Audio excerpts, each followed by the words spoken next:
అందరికీ నమస్కారం. ఈరోజు సీఎం రిలీఫ్ ఫండ్ కింద చెక్కులు ఇవ్వడం జరిగింది. ఇప్పుడే చెప్తున్నాడు మన గోల వెంకటేష్ గారు, ఈ నెలలో 3వసారి. అంటే ఇంత గొప్ప కార్యక్రమం, ప్రజలు చాలా మంది ఇబ్బంది పడుతున్న ప్రాంతం మన ప్రాంతం.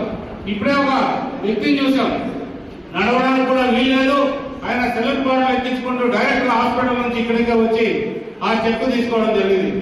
అలాంటి పరిస్థితులు గమనించి మన ముఖ్యమంత్రి గారు ఎప్పటికప్పుడు మన ప్రాంతానికి నిధులు కేటాయిస్తూ మొన్ననే 10 రోజుల క్రితము ఒక ఇన్స్టాల్మెంట్ ఇచ్చాం.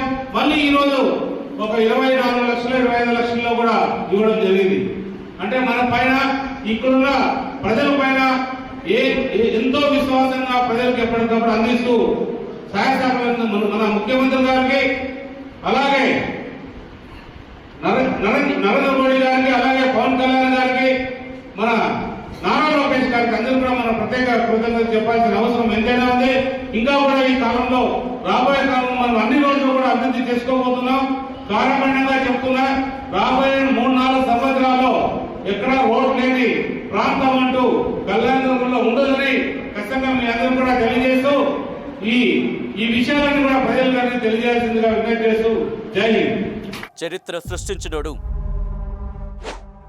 ఇప్పుడు ఆ చరిత్రని తిరగరాయబోతున్నాడు. అబద్ధాల గోడల్ని బద్దలు కొట్టి నిజాలను రాగా మీ ముందుంచబోతున్నాడు. నిజమైన వార్తల కోసం వెంటనే డౌన్లోడ్ చేసుకోండి రా యాప్ని.